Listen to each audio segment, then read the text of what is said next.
ہر موسم اپنے وقت پر آتا ہے، دنیا کا پورا نظام ایک منظم طریقے سے چل رہا ہے، جو اس بات کی دلیل ہے کہ اس کو چلانے والی صرف اور صرف اللہ تعالیٰ کی ذات ہے۔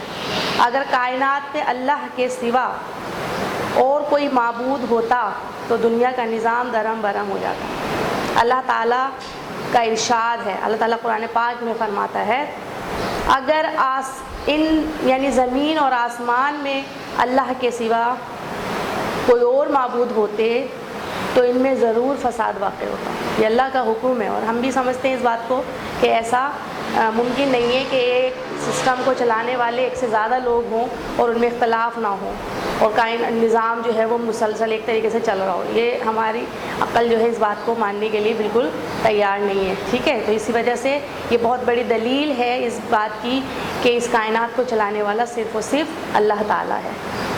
سمجھ میں آ گئی بچوں آپ لوگوں کو؟ تو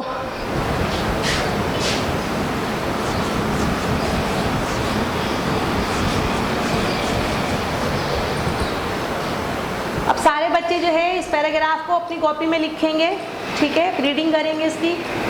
اور اگلا ٹاپک جو ہے ہمارا وہ ہے توحید کے تقاضے۔ اگلا ٹاپک کیا ہے ہمارا؟ توحید کے تقاضے۔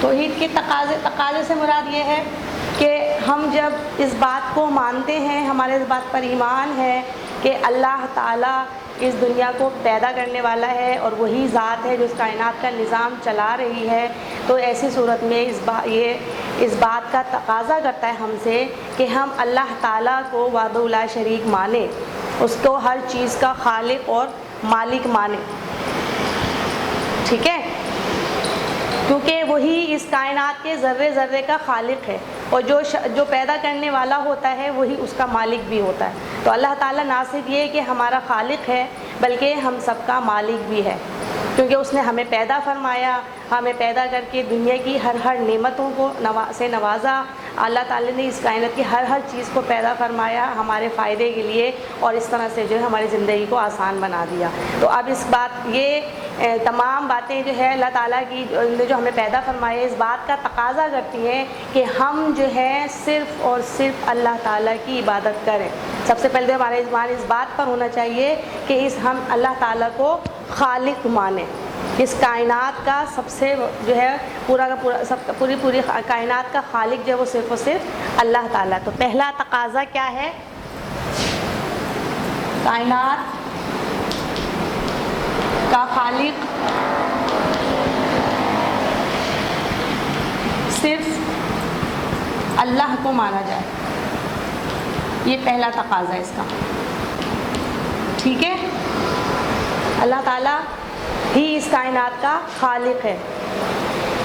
توحید اپنے بک میں آ جائیے ذرا، پیج نمبر 5 پر تقاضے کی ہیڈنگ ہے، اس میں نیچے لکھا ہوا ہے توحید کا پہلا تقاضا یہ ہے کہ اللہ تعالیٰ کو ہی ساری کائنات کا خالق مانا جائے۔ ارشاد باری تعالیٰ ہے اللہ کو خالق و کل شیء، یعنی کہ اللہ تعالیٰ ہر چیز کا پیدا کرنے والا ہے، ہر چیز کا خالق ہے، یعنی اللہ تعالیٰ ہر چیز کا پیدا کرنے والا ہے، ٹھیک ہے۔ اور جب ہمیں اس بات پر ہمارا ایمان ہو گیا، ہمیں پتہ چل گیا کہ اس کائنات کو پیدا کرنے والا اللہ تعالیٰ ہے، تو پھر یقیناً ہر چیز کا مالک بھی جو ہے وہ اللہ تعالیٰ ہے۔ تو دوسرا پوائنٹ ہم لکھ سکتے ہیں، آپ اپنی کاپی میں لکھیں گے، دوسرا پوائنٹ اپنا خود بنائیں گے، ٹھیک ہے، کہ اللہ تعالیٰ کو توحید کا تقاضا کیا ہے؟ اللہ تعالیٰ کو ہر چیز کا مالک مانا جائے، یعنی کہ اس کائنات کا ذرے ذرے کا جو مالک ہے وہ اللہ تعالیٰ ہے، ہر چیز اس کی ہے، ہر چیز پر اس کی حکومت ہے، ہر چیز پر اس کی بادشاہت ہے، اس کی مرضی کے بغیر، اس کے حکم کے بغیر کوئی کام نہیں ہو سکتا۔ وہ صرف اس دنیا کا بادشاہ نہیں ہے، اس دنیا تک اس کی حکومت نہیں ہے جو ہمیں عارض طور پہ نظر آ رہی ہے، بلکہ وہ روز جزا کا بھی مالک ہے۔ وہ دن جب ہمارے اعمال کا ہمیں بدلہ ملے گا. ہم نے دنیا میں جو کچھ کیا ہوگا اچھا برا ان سب کا بدلہ اللہ تعالیٰ ہمیں دے گا. تو اس کا مطلب یہ ہوا کہ وہ صرف اس کائنات کا ہی مالک نہیں ہے بلکہ اس کائنات کے علاوہ جو دوسری ایک اور دنیا ہے جو ہماری نظروں سے اوجھل ہے لیکن اصل دنیا وہی ہے اور اس دن کا بھی مالک ہے جس دن جو ہے وہ ہمارے اس دن کے اس زندگی کے حساب کتاب کے حساب سے جو ہے وہ ہمارا حساب کتاب ہوگا اور ہمیں بدلہ دیا جائے گا اس دن کا, یعنی کہ روز جزا کا بھی مالک ہے. تو اللہ تعالیٰ جو ہے وہ نہ صرف کائنات کا خالق ہے, اس کائنات کا خالق ہے بلکہ روز جزا کا بھی مالک ہے. اللہ تعالیٰ فرماتا ہے مالک یوم الدین, مالک ہے یوم جزا کا. ٹھیک ہے, سورہ فاتحہ آپ پڑھتے ہیں, اس کے اندر جو ہے اس کی ایک آیت ہے مالک یوم الدین. کیونکہ تو دوسرا سمجھ میں آ گیا کہ اس کو پوری کائنات کا مالک سمجھا جائے. اب جب ہمیں پتہ چل گیا کہ اس کائنات کا خالق اللہ تعالیٰ ہے, مالک اللہ تعالیٰ ہے, اس کائنات کا جو ناظم ہے یعنی کہ نظام کو چلانے والا اللہ تعالیٰ ہے, ہر کام اس کے حکم سے ہو رہا ہے اور اس نے اس کائنات میں ایک مثالی نظم و ضبط قائم کیا ہے, تو ایسی صورت میں اب ہم پر کیا واجب ہے کہ ہم جو ہے صرف اور صرف اللہ تعالیٰ کی عبادت کریں, اسی کو معبود سمجھیں. کیونکہ عبادت کے لائق بھی وہی ہے. جب ہر کام اس کے مرضی سے ہو رہا ہے, ہر کام اس کے حکم سے ہوتا ہے, ہر چیز کا وہ خالق ہے, ہر چیز کا وہ مالک ہے, تو ایسی صورت میں لازمی بات ہے کہ اب عبادت کا بھی وہی حقدار ہے. کسی کو بھی یہ حق حاصل نہیں کہ اس کی عبادت کی جائے یا اسے معبود سمجھا جائے. تو اللہ تعالیٰ کی ہی ذات ہے جو عبادت کے لائق ہے. کیوں؟ کیونکہ وہ اس کائنات کے نظام کو بڑے ہی منظم طریقے سے روز اول سے لے کر آج تک چلا رہا ہے. اس نے ہم سب کو پیدا کیا ہے اور پیدا کر کے ایسے نہیں چھوڑ دیا بلکہ ہماری زندگی گزارنے کے تمام سامان بھی فراہم کر دیے ہیں, تمام کے تمام وسائل بھی پیدا کیے, ہمارے زندہ رہنے کے لیے ہماری خوراک کا انتظام کیا, ہمارے ماں باپ ہمیں دیے. جب دنیا میں انسان آتا ہے تو بالکل بے سہارا ہوتا ہے, تو اس کو کون پالتا ہے؟ ماں باپ پیدا کیے اللہ تعالیٰ نے تاکہ وہ اپنی اولاد کی پرورش کر سکیں. تو یہ دنیا کا ایک پورا نظام اللہ تعالیٰ نے پیدا فرمایا. اسی لیے کہا جاتا ہے کہ عبادت بھی اسی کی جائے. خود اللہ تعالیٰ بھی فرماتا ہے, آپ اپنے بک کے پیج نمبر 6 کا فرسٹ پیراگراف دیکھیے. اللہ تعالیٰ ہی تمام کائنات کا ناظم اور مدبر ہے. اس نے اس کائنات کو پیدا کر کے اس میں ایک مثالی نظم و ضبط اور توازن قائم کیا. کائنات کے اس نظام میں اس کا کوئی مددگار اور شریک نہیں. تمام اختیارات اس کے ہاتھ میں ہیں. اللہ تعالیٰ نے کائنات اور اس میں موجود تمام مخلوق کو پیدا کر کے بے سہارا نہیں چھوڑا بلکہ اس کے زندہ رہنے کے تمام وسائل بھی پیدا کر دیے. اس لیے اس کو رب العالمین یعنی سب کو پالنے والا مانا جائے اور صرف اسی کی عبادت کی جائے. تو اللہ تعالیٰ کا فرمان ہے وَأَنِ اعْبُدُونِي هَٰذَا صِرَاطٌ مُسْتَقِيمٌ, اور صرف میری عبادت کرو, یہی سیدھا راستہ ہے. زندگی گزارنے کے لیے کامیابی کا جو راستہ اللہ تعالیٰ نے فرما دیا ہے وہ یہی ہے کہ صرف اور صرف میری عبادت کرو. جو اللہ تعالیٰ کی عبادت کرے گا وہی سیدھے راستے پر ہوگا. ٹھیک ہے, تو یہ جو عقیدہ توحید کے جو تقاضے ہیں اس کے مین پوائنٹس میں نے آپ کو بتا دیے کہ کائنات کا خالق صرف اور صرف اللہ کو مانا جائے. باقی پوائنٹس آپ نکالیں گے کہ اسی کو جو ہے ہر چیز کا مالک سمجھا جائے, اسی کو جو ہے وہ رب العالمین مانا جائے اور اسی کو معبود سمجھا جائے. ٹھیک ہے, تو اس طرح سے جو ہے آج کے کلاس میں ہم نے عقیدہ توحید کے حق میں جو دلائل پر بحث کی اور عقیدہ توحید پر ایمان لانے کے بعد جو ہے کس بات کا تقاضا ہم سے کرتا ہے کہ ہمیں کس قسم کا رویہ اختیار کرنا چاہیے, کس قسم کے ہمارے ذہن میں جو ہے وہ خیالات یا ہماری جو ایمان ہونا چاہیے, عقیدہ ہونا چاہیے, تو وہ ہم نے اس بات پر آج ڈسکشن کر لیا. ٹھیک ہے بچوں, اب آپ سب بچے اپنی کاپیز نکال لیجئے جلدی سے. آج کا ہم جو ہے کلاس ورک کریں گے.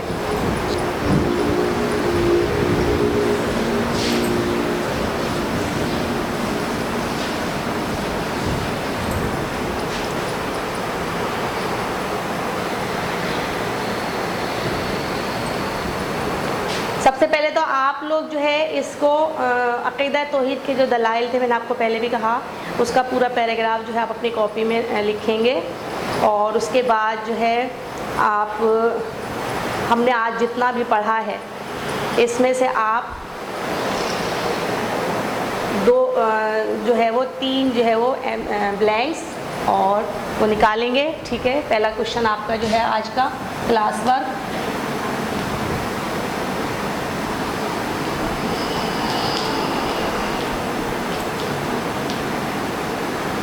تین خالی جگہ لکھیں.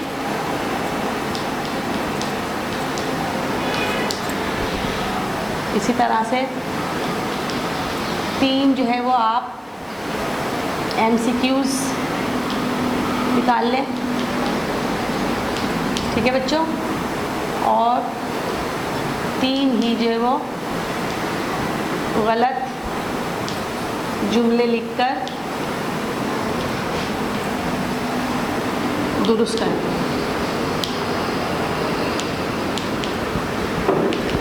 ٹھیک ہے، سمجھ آ گئی آپ لوگوں کو؟ اس کے بعد جو ہے سب نے کر لیا ہوم ورک، کلاس ورک؟ چلیے اب آپ کو ہوم ورک دیتی ہوں میں آپ کو.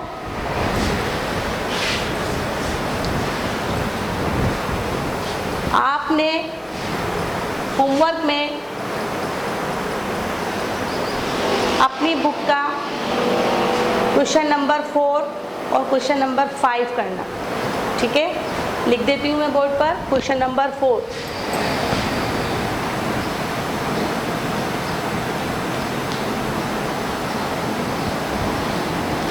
پیج 7 اور کوشچن نمبر 4 اور 5. ٹھیک ہے، تو پہلا سوال ہے توحید کے چند دلائل بیان کیجیے. توحید کے چند دلائل بیان کیجیے.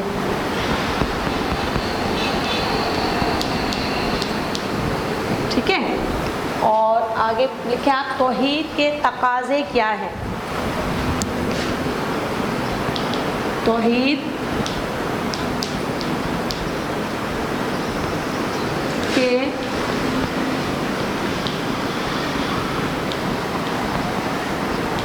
تقاضے کیا ہیں. ٹھیک ہے بچوں، یہ آپ کا ہوم ورک ہو گیا. آپ اس کو کیجیے. اب اس چیپٹر کا جو ہے وہ صرف ایک لاسٹ ٹاپک ہمارا رہ گیا ہے. انشاءاللہ تعالیٰ نیکسٹ کلاس میں اس کو پڑھیں گے، ڈسکس کریں گے. تب تک کے لیے اللہ حافظ.